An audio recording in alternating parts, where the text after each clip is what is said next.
Hello everyone, welcome to MM academy. मैं हूं शशांक लखेरा और डेली न्यूज़ एनालिसिस सभी एग्जाम्स के लिए 16 और 17 जून का जो आर्टिकल पब्लिश हुए हैं उनको जो हम डिस्कस करेंगे। कल जो है न्यूज़ जो एडिटोरियल है वो यहाँ पे नहीं आ पाया, मैं जो है नहीं लेके आ पाया क्योंकि मैं जो है थोड़ा बिजी हो गया था। इस वजह से जो है कल जो एनालिसिस है वो हमने जो है नहीं किया था, लेकिन आज जो है हम 16 और 17 जून मतलब कल का और आज का जो है पूरा यहाँ पे देख लेंगे। कल जो है एक बहुत ही इंपॉर्टेंट आर्टिकल पब्लिश हुआ था, एक बुक एक नॉवल है उसके बारे में जो है पब्लिश हुआ था, तो उसको भी जो है हम यहाँ पे देखेंगे ना। वीडियो को शुरू करने से पहले अगर आप किसी भी एग्जाम की प्रिपरेशन कर रहे हो तो आप हमारे स्मार्ट कोर्स से तो कर सकते हो। आपको सिंपली करना क्या होगा, आपको डाउनलोड करना होगा, फिर आपको साइन अप करना है।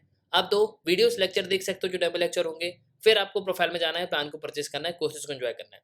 एक ही सब्सक्रिप्शन में आप सभी कोर्स अवेल कर पाओगे और आप जो है यहाँ पे पीडीएफ भी डाउनलोड कर सकते हो। इसके अलावा अगर आपको कोई भी डाउट आता है तो आप मुझको फेसबुक और इंस्टाग्राम पे जो है फॉलो कर सकते हो। इसके अलावा ये टेलीग्राम चैनल है तो आप टेलीग्राम चैनल पे भी जो है जुड़ सकते हो, तो कोई भी डॉक्यूमेंट आपको यहाँ पे मिल जाएगा। इसके अलावा ये आईडीज है तो आप इन आईडीज पे भी जो है मुझसे जुड़ सकते हो ना। वीडियो को शुरू करने से पहले मैं आपसे जो है यहाँ पे क्वेश्चन पूछूंगा। Consider the following statement regarding Hemant Kumar. Hemant Kumar जो है उनके बारे में एक आर्टिकल जो है आज ही पब्लिश हुआ है, तो उसको जो हम डिस्कस भी करेंगे और इनके बारे में यहाँ पे पूछा भी गया है। ये बहुत ही रनाउंड एक पर्सनालिटी रहे हैं, ठीक है। तो हेमंत कुमार के बारे में यहाँ पे स्टेटमेंट दिए गए, तो आपको बताना है कौन कौन से स्टेटमेंट सही है। ये एक पेंटर थे, इन्होंने पद्मश्री को जो है 1970 में रिफ्यूज कर दिया। इसके अलावा इन्होंने पद्म भूषण को भी जो है 1987 में रिफ्यूज कर दिया है। तो बताना है कि कौन कौन से स्टेटमेंट जो है सही है। इसके अलावा हेमंत कुमार के बारे में और सारी जो इन्फॉर्मेशन है वो भी जो है कमेंट बॉक्स में आप लिख सकते हो ना। कल जो है एक बहुत ही अच्छा एडिटोरियल जो है पब्लिश हुआ था, यूलिसिस। तो ये जो है एक नॉवेल है और इसको 100 साल हो चुके हैं, 100 ईयर्स है को, मतलब 100 साल पहले ये पब्लिश हुआ था। 1922 के लगभग, ठीक है। 1922 से लगभग जो है यहाँ पे ये पब्लिश हुआ था और जेम्स जॉयस ने जो है इसको यहाँ पे लिखा हुआ है। अब ये नॉवेल इतना इंपॉर्टेंट क्यों है, देखो इस नॉवेल पे एक दिन की जो है घटना बताई गई है, शायद 16 सितंबर 1904 या 1914 या 1916 के लगभग जो है यहाँ पे इसी दिन की जो घटना है वो यहाँ पे बताई गई जेम्स जॉयस ने। और इसमें आपको 18 चैप्टर देखने को मिलेंगे, इसके कई सारे एडिशन जो है पब्लिश हुए हैं। इस पूरे एक दिन में क्या क्या जो है घटनाएं हुई हैं उसको जो है यहाँ पे पूरा बताया गया। तो ये नॉवेल जो है काफ़ी ज़्यादा इंपॉर्टेंट है और इसको जेम्स जॉयस ने लिखा है। जेम्स जॉयस कौन है, तो जेम्स जॉयस एक आयरिश मतलब आयरलैंड के जो है यहाँ पे रहने वाले थे और उन्होंने ही जो है इसको पब्लिश किया हुआ है। तो थोड़ा सा यहाँ पे समझ लो। तो यूलिसिस जो है मॉडर्निस्ट नॉवल है, इसको आयरिश राइटर जो है जेम्स जॉयस ने लिखा हुआ है। और ये जो है अमेरिका मतलब ये जो है यूरोप के अलग-अलग पार्ट्स में जो है यहाँ पे लिखा गया है, मतलब अलग-अलग पार्ट्स में जो है इसको पूरा लिखा गया है 1918 से 1920 के बीच में।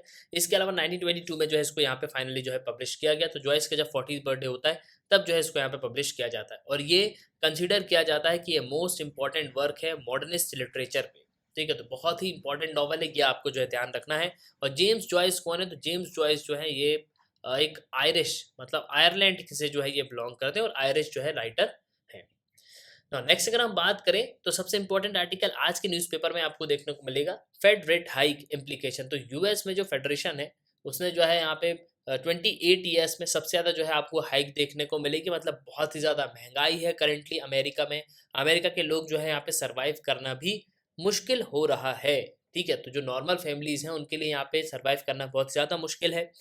और इसको देखते हुए जो फेडरल रिजर्व बैंक है अमेरिका का उसने यहाँ पे ये कह दिया कि अब जो हम इंटरेस्ट रेट है उसको जो है यहाँ पे बढ़ाएंगे। ऑलरेडी उन्होंने बढ़ा दिया है लेकिन उन्होंने कहा है कि हम और जो है इसको यहाँ पे बढ़ाएंगे। अब जिस तरीके से आरबीआई आपको यहाँ देखने को मिलेगा भारत में, उसी तरीके से वहाँ भी आपको यूएस का फेडरल रिजर्व देखने को मिलेगा। तो कोई भी सरकार जो है या कोई भी बैंक है वो रेट जब बढ़ाता है, इंटरेस्ट रेट जब बढ़ाता है, जब उसको जो डिमांड है वो यहाँ पे कम करनी होती है, ठीक है। मतलब जो पैसों की डिमांड है वो यहाँ पे कम होगी। अब देखो जब इंटरेस्ट रेट हाई होगा तो ऑब्वियस सी बात है कि कोई यहाँ पे लोन लेने नहीं जाएगा, तो उनके पास पैसे क्या होंगे, कम होंगे। जब लोन ही यहाँ पे नहीं मिल रहा, आपके पास पैसे कम है, तो आप जो है यहाँ पे खर्च भी बहुत लिमिट में करोगे, ठीक है। और इसका दूसरा कॉन्सेप्ट ये है कि डिमांड और सप्लाई। अब देखो हो क्या रहा है ना, सप्लाई जो है यहाँ पे कम है और डिमांड जो है ज़्यादा है, तो इस वजह से क्या हो रहा है, महंगाई भी जो है यहाँ पे बढ़ रही है।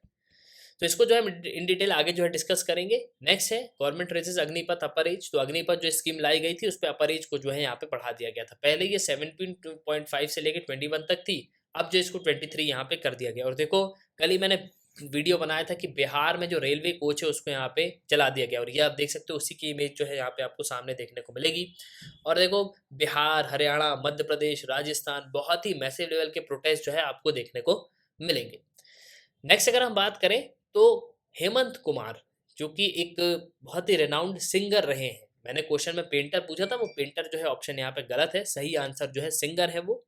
और एक चौक है महाराष्ट्र में, मतलब मुंबई में, खार में, तो उसका जो नेम है वो यहाँ पे चेंज किया जा रहा है। तो रिनाउंड सिंगर जो रहे म्यूजिशियन हेमंत कुमार, उनकी बर्थ एनिवर्सरी पे जो है यहाँ पे रखा जा रहा है नाम।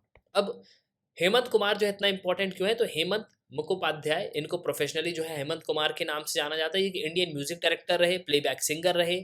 इन्होंने बंगाली, हिंदी, इसके साथ साथ इंडियन लैंग्वेज जो कि मराठी, गुजराती, उड़िया, असमीज, तमिल, पंजाबी, भोजपुरी, कोंकणी, संस्कृत, उर्दू, इन सब भाषाओं में जो है गाया हुआ है। तो बहुत ही इंपॉर्टेंट जो है ये रोल प्ले करते हैं इंडियन जो बॉलीवुड इंडस्ट्री है, जो म्यूजिक इंडस्ट्री है उसमें।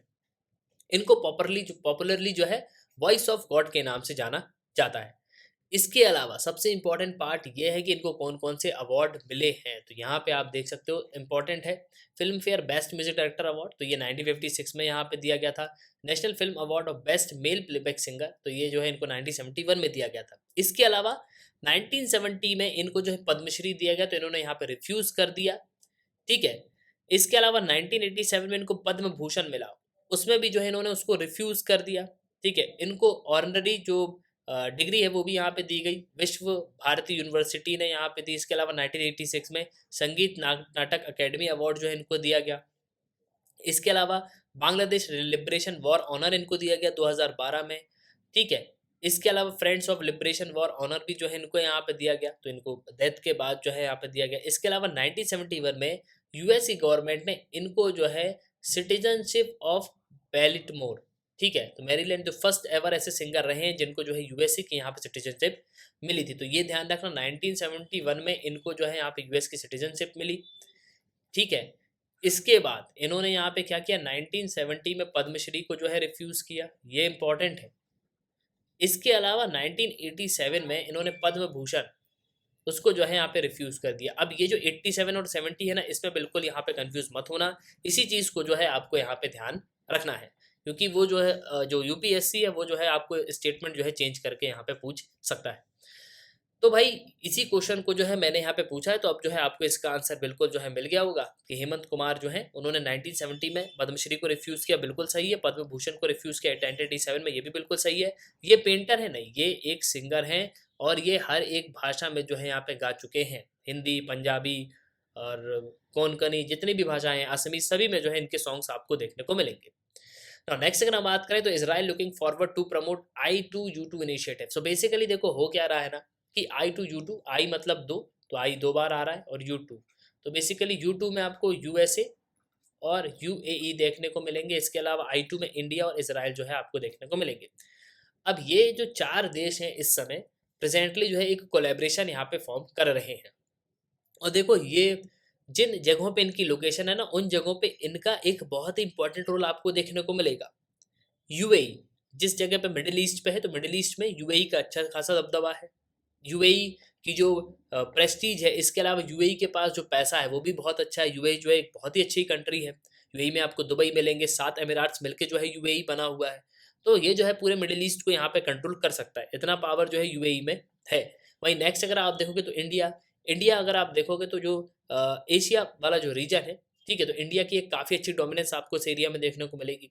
वहीं अगर आप देखोगे तो नॉर्थ अमेरिका, साउथ अमेरिका में अमेरिका का जो है आपको काफ़ी अच्छा रोल देखने को मिलेगा। वहीं अगर हम इसराइल की बात करें तो जितनी भी मिडिल ईस्ट की कंट्री हैं इसराइल से जो है वैसे यहाँ पे डरती हैं। तो मेनली यूएसए ने जो है एक बहुत ही अच्छा कोलैबोरेशन जो है यहाँ पे फॉर्म किया हुआ है। और देखो इसराइल जो है यहाँ पे क्लोजली इस चीज़ को यहाँ पे मॉनिटर कर रहा है, एक इनिशिएटिव जो है लेके आया जिससे जो ग्रुपिंग बनी है नहीं, India, Israel, United states of America, UAE, तो इन सब के बीच में जो कोऑपरेशन है वो यहाँ पे बढ़े।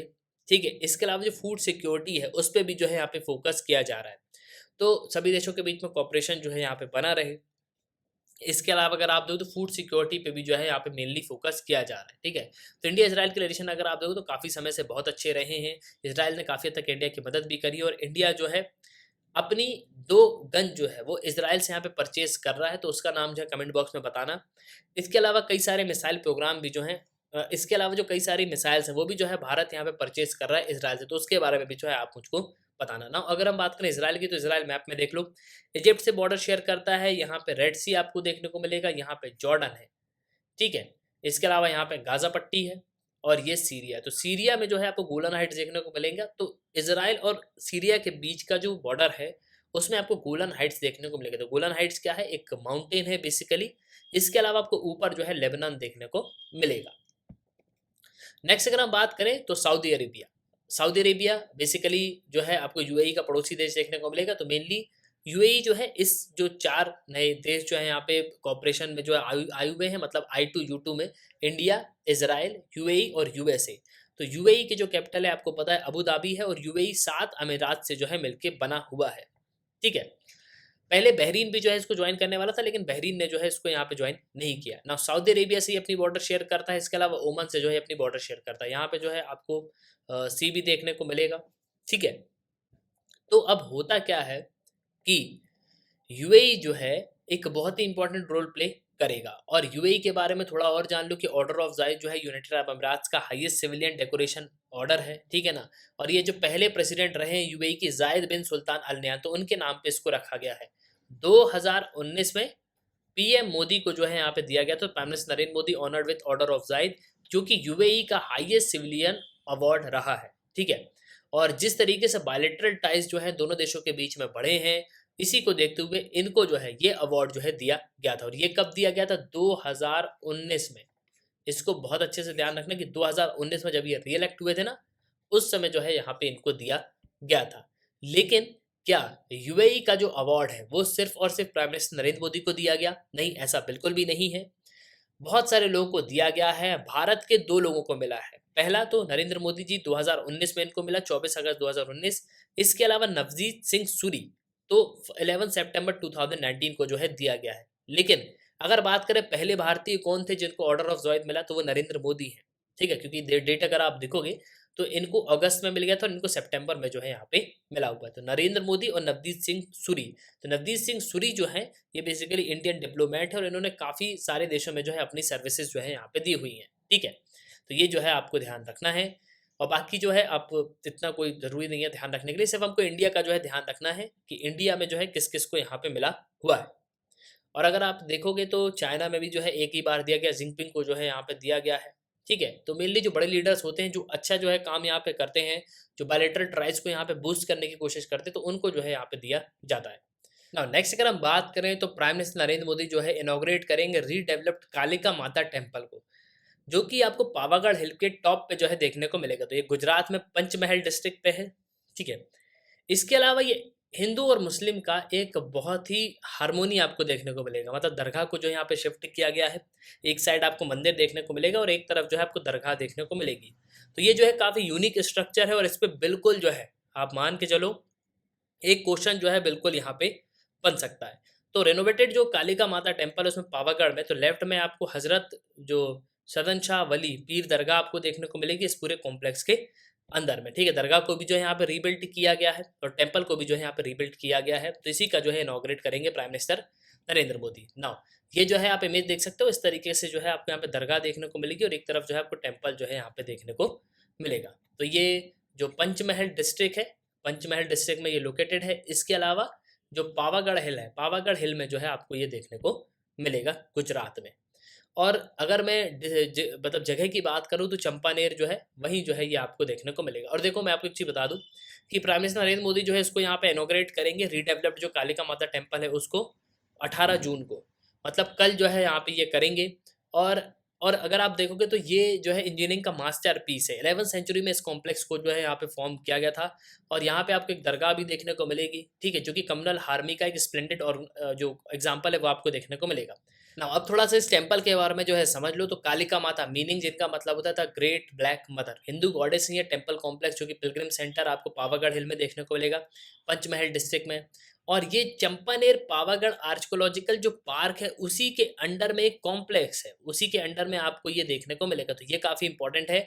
चंपानेर पावागढ़ आर्कोलॉजिकल साइट है, और चंपानेर पावागढ़ आर्कोलॉजिकल जो साइट है उसको 2004 में यूनेस्को साइट जो है डिक्लेयर करके रखा हुआ है। अब क्वेश्चन यहाँ पे ऐसा आएगा कि जो कालिका माता जो टेम्पल है वो क्या जो चंपानेर पावागढ़ आर्कोलॉजिकल पार्क है उसके अंडर में है या उससे जो है आउटसाइड है। तो इस तरीके से जो यहाँ पे पूछ लिया जाएगा, तो ये ध्यान रखना कि ये चंपानेर पावागढ़ जो आर्कोलॉजिकल पार्क है उसी के अंडर में आपको देखने को मिलेगा ये पूरा कॉम्प्लेक्स। ये वर्ल्ड हेरिटेज यूनेस्को साइट है, ये पंचमहल डिस्ट्रिक्ट गुजरात में आपको देखने को मिलेगी। ठीक है, और ये जो हिस्टोरिकल सिटी जो चंपानेर है उसके बाजू में आपको देखने को मिलेगी, मतलब ये चंपानेर सिटी से घिरा हुआ है।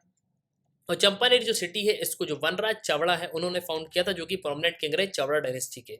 8th सेंचुरी में इसको फॉर्म किया गया था, और इन्होंने इसका नाम जो है अपने फ्रेंड जनरल जो चंपा रहे हैं, चंपा जिनको चंपाराज भी कहा जाता है, तो उन्हीं के नाम पे जो है यहाँ पे नाम रखा गया है। सो बेसिकली ये जो है आपको ध्यान रखना है कि जो पावागढ़ मतलब पंचमहल जो डिस्ट्रिक्ट है वो आपको चंपानेर के पास देखने को मिलेगी, और जो ये कालिका माता का पूरा टेम्पल कॉम्प्लेक्स है, ठीक है, वो जो है आपको किस जो चंपानेर पावागढ़ जो आर्कोलॉजिकल साइट है उसके पास में आपको देखने को मिलेगी, और ये चंपानेर सिटी से जो है घिरा हुआ है, तो चंपानेर सिटी के पास ही आपको देखने को मिलेगा।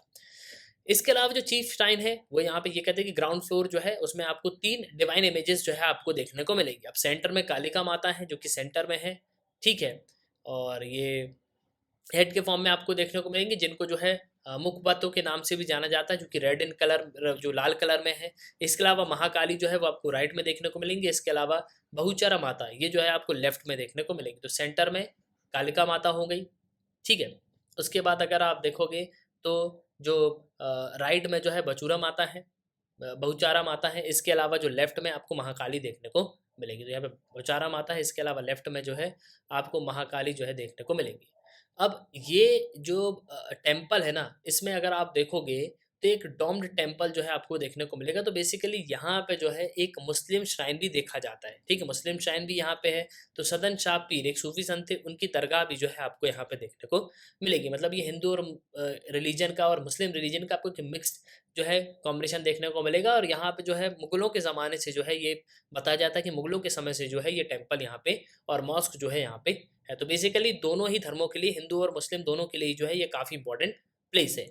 नेक्स्ट अगर हम बात करें तो वॉइस ऑफ उर्दू, और बेसिकली यहाँ पे जो कि गोपी चंद नारंग एक बहुत ही इम्पॉर्टेंट जो है पोएट रहे हैं, उनकी जो है यहाँ पे डेथ हो गई है। सो बेसिकली ये स्कॉलर रहे हैं, और ये उर्दू स्कॉलर रहे गोपी चंद नारंग, ठीक है। तो गुलजार ने भी जो है यहाँ पे दुख व्यक्त किया है कि एक बहुत ही इंपॉर्टेंट पर्सनालिटी को जो है हमने यहाँ पे खो दिया। तो उर्दू स्कॉलर रहे ये, ठीक है, और क्रिटिक लिटरेरी रहे हैं, और फॉर्मर चेयरपर्सन भी रहे साहित्य अकेडमी के, ठीक है। तो इनकी जो है यहाँ पे डेथ हो गई है। तो यूएसए में जो है इनकी यहाँ पे डेथ हुई है। तो ये काफ़ी इंपॉर्टेंट जो है न्यूज़ है। तो नेक्स्ट अगर हम बात करें तो सबसे इंपॉर्टेंट आर्टिकल है Fed rate hike and application. तो भैया यूएस का जो फेडरल रिजर्व है उसने जो है यहाँ पे हाइक जो है देखने को हमको मिली है, ठीक है। तो कंट्री में मतलब यूएसए में भी आपको जो है सबसे ज़्यादा महंगाई जो है देखने को मिलेगी, और इसका एक बहुत ही बड़ा इम्पैक्ट जो है आपको भारत में भी देखने को मिलेगा। अब देखो हो क्या रहा है कि यूएस का जो फेडरल रिजर्व है उसने इंटरेस्ट रेट्स को जो है यहाँ पे हाइक कर दिया, मतलब 3 क्वार्टर से इन्होंने जो है यहाँ पे हाइक कर दिया। और ऐसा बताया जाता है कि 1994 के बाद बहुत ही ज़्यादा महंगाई जो है अमेरिका में देखने को मिल रही है, ठीक है। अब देखो जिस तरीके की ये महंगाई चल रही है उसके बाद जो बैंक्स हैं उन्होंने भी जो है यहाँ पे क्या कर दिया, अपने रेट्स को जो है यहाँ पे बढ़ा दिया, मतलब इंटरेस्ट रेट जो है यहाँ पे बहुत ज़्यादा बढ़ा दिए हैं। अब जो नॉर्मल लोग हैं उनके पास इतना भी यहाँ पे पैसा नहीं है कि वो क्या कर पाएँ, यहाँ पे खा पाएँ, मतलब खरीद पाएँ और उसके बाद जो है वो कंज्यूम कर पाएँ। तो इतनी ज़्यादा महंगाई जो है वो आपको अमेरिका में जो है देखने को मिलेगी। और इसके रीजंस क्या है, तो सिंपली देखो सबसे बड़ा रीज़न तो रशिया यूक्रेन वॉर है। पहले तो कोविड-19 पैंडेमिक था। कोविड-19 पैंडेमिक के बाद जैसे जैसे देश जो है यहाँ पे अपने आप को जो लॉसेज हुए हैं उससे यहाँ पे निकालने की कोशिश कर रहे थे, तो रशिया ने जो यूक्रेन पे वॉर डिक्लेयर कर दिया। उसके बाद बहुत ही क्रिटिकल सिचुएशन जो है पूरी दुनिया भर में बन रही है। इसके अलावा जो हीट वेव आई है, हीट वेव ने भी कई सारी फसलों को जो है यहाँ पे बर्बाद कर दिया। भारत में अगर आप देखोगे तो कई सारी फसलें जो है यहाँ पे बर्बाद हो गई। अब उसकी वजह से भारत सरकार ने यहाँ पे ये स्टेप लिया कि हम जो है क्या करेंगे भैया, जो हमारा जो वीट है और जो राइस है उसको जो है हम यहाँ पे एक्सपोर्ट नहीं करेंगे। तो कई सारे देश वैसे ही यहाँ पे परेशान हो गए। तो अल्टीमेटली रशिया यूक्रेन वॉर की वजह से इसके अलावा जो हीट वेव आई उसकी वजह से आप देखोगे तो मेजर जो है इम्पैक्ट आपको पूरी दुनिया भर में देखने को मिलेगा। अब देखो जो यूएस का फेडरल रिजर्व है उसने जो इंटरेस्ट रेट है वो 75 बेसिस पॉइंट जो है यहाँ पे बढ़ा दिया है। तो जून की मीटिंग में यहाँ पे ये कहा गया, और ये 40 ईयर हाई इन्फ्लेशन है, मतलब 40 साल बाद जो है अमेरिका में इतनी महंगाई देखने को मिल रही है। और जो रेट हाइक हुए हैं वो 1994 के बाद इतने ज़्यादा जो है यहाँ पे कर दिए गए हैं। अब देखो हो क्या रहा है, प्रेजेंटली पूरी दुनिया जो है इन्फ्लेशन से यहाँ पे गुजर रही है। दुनिया भर में आपको इन्फ्लेशन देखने को मिलेगा, भारत में इन्फ्लेशन बहुत ज़्यादा है, ठीक है। इसके अलावा रिसेंटली अगर आप देखोगे तो इन्फ्लेशन जो है हर महीने आपको बढ़ता ही हुआ नज़र आएगा, और चीज़ें भी जो है यहाँ पे महंगी होती जा रही हैं। तो यूएस जो इन्फ्लेशन जो है वो आपको लास्ट मंथ में सबसे हाई जो है देखने को मिलेगा, मतलब धीरे धीरे करके मार्च में जो है यूएस का इन्फ्लेशन जो है यहाँ पे 40 ईयर हाई पे जो है पहुँच गया था। अप्रैल में इसके बाद थोड़ा सा जो है यहाँ पे कम हुआ, लेकिन उतना भी यहाँ पे कम नहीं हुआ है। अभी भी आपको 8.3% के लगभग जो है यहाँ पे इन्फ्लेशन देखने को मिलने वाला है अमेरिका में। और जो कंज्यूमर प्राइसेस है वो 8.3% से यहाँ पे जो है जंप हो गए हैं, ठीक है। तो एनुअल बेसिस अगर आप देखोगे तो यहाँ पे जो है जंप हो गए हैं। इसके अलावा पिछले जो साल था वो यहाँ पे 8.5 था मार्च में, और वहीं जो है अभी अगर आप देखोगे तो 8.3 आपको देखने को मिलेगा। तो मतलब गिरावट तो आ रही है, लेकिन उतनी ज़्यादा भी नहीं आ रही, मतलब महंगाई जो है यहाँ पे लगातार आपको देखने को मिलेगी, ठीक है। तो ऐसा नहीं कि महंगाई जो है कम है, महंगाई जो है आपको अमेरिका में भी बहुत ज़्यादा जो है देखने को मिलेगी। और राइस जो है देखो, जो प्राइस हैं, मतलब जो पेट्रोल के प्राइस हैं वो भी यहाँ पे बढ़ रहे हैं, डीजल के प्राइस यहाँ पे बढ़ रहे हैं रशिया यूक्रेन वॉर की वजह से। क्योंकि रशिया और यूक्रेन जो है, रशिया जो है काफ़ी हद तक दुनिया भर में सप्लाई करता है, यूक्रेन जो है दूसरे देशों को यहाँ पे फूड प्रोडक्ट्स भी सप्लाई करता है, ठीक है। तो प्रेजेंटली अगर आप देखोगे तो एक बहुत ही बड़ी प्रॉब्लम सिचुएशन में जो है पूरी दुनिया आपको देखने को मिलेगी। और इस वॉर की वजह से जो ग्लोबल फूड प्राइस है वो भी जो है काफ़ी एक्सपेंसिव हो गया है। देखो मेनली कोई आपसे पूछेगा ना कि रशिया यूक्रेन वॉर से क्या इम्पैक्ट हुआ, तो आपको सिंपल इतना लिखना है, सबसे पहले तो सप्लाई चेन पे इफेक्ट पड़ा, ठीक है। सप्लाई चेन पूरी तरीके से यहाँ पे ब्रेक हो चुकी है, क्योंकि देखो रशिया बहुत बड़ा देश है, यूक्रेन भी काफ़ी बड़ा देश है, ठीक है। तो ये दोनों देश अगर 10% भी कंट्रीब्यूट करते होंगे किसी चीज़ में, तो ये जो 10% की भरपाई है अब कहाँ से करेंगे। तो कोई देश जो है यहाँ पे एक इतना प्रोड्यूस भी नहीं कर रहा, उसके पास जो है इतना यहाँ पे अनाज भी नहीं है कि वो जो है दूसरे देशों को यहाँ पे दे पाए, ठीक है। और सबसे बड़ा रीज़न ये है कि भारत में खुद जो हीट वेव आई है, और बारिश जो है पिछले साल यहाँ पे कम हुई थी। तो यहाँ पे जो है आंकड़ा लगाया जा रहा था कि भैया जो फसल है वो बहुत ज़्यादा यहाँ पे बर्बाद हो गई है। तो इसी वजह से जो दुनिया भर में फूड के प्राइसेस है वो आपको बढ़ते हुए नज़र आएंगे, ठीक है। तो मेनली अगर आप देखोगे तो रशिया यूक्रेन वॉर जो है सबसे बड़ी समस्या है। इसके अलावा अगर आप देखोगे तो यूएसए में भी इन्फ्लेशन है, यूएसए में भी जो है चीज़ें यहाँ पे महंगी हो रही हैं। वीट जो है भारत यहाँ पे सप्लाई नहीं कर रहा है, तो जो देश भारत पे डिपेंडेंट थे अब जो है वो कहीं से जो है अपने वीट की यहाँ पे व्यवस्था करेंगे, तो वो भी जो है यहाँ पे महंगा मिलेगा, क्योंकि जो दूसरे देश हैं उनके पास भी इतना प्रोडक्शन जो है यहाँ पे नहीं है। इसके अलावा अगर आप देखो तो कंज्यूमर प्राइस जो है 1.2% आपको फरवरी से मार्च के बीच में बढ़ता हुआ नजर आएगा। तो रशिया यूक्रेन वॉर की वजह से गैस प्राइसेस भी जो है बहुत ज़्यादा बढ़ चुकी हैं, ठीक है। क्योंकि रशिया जो है यूरोप को जो है पूरी यहाँ पे गैस सप्लाई करता है, ठीक है।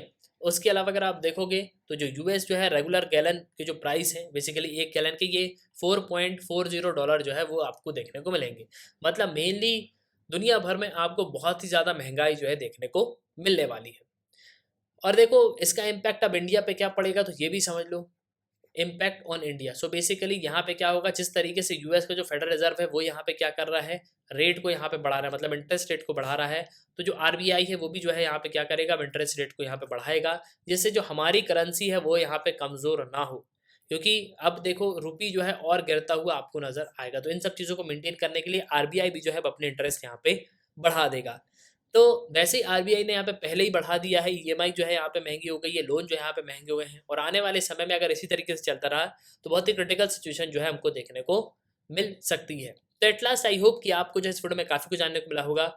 ये था डेली न्यूज़ एनालिसिस 16 से 17 जून का, जो जो इंपॉर्टेंट आर्टिकल पब्लिश हुए थे, जो मुझे इंपॉर्टेंट लगते हैं, जो इन्फॉर्मेशन आपको जो है देने लायक लगती है, वो सब जो है मैंने आपको यहाँ पे दे दी है।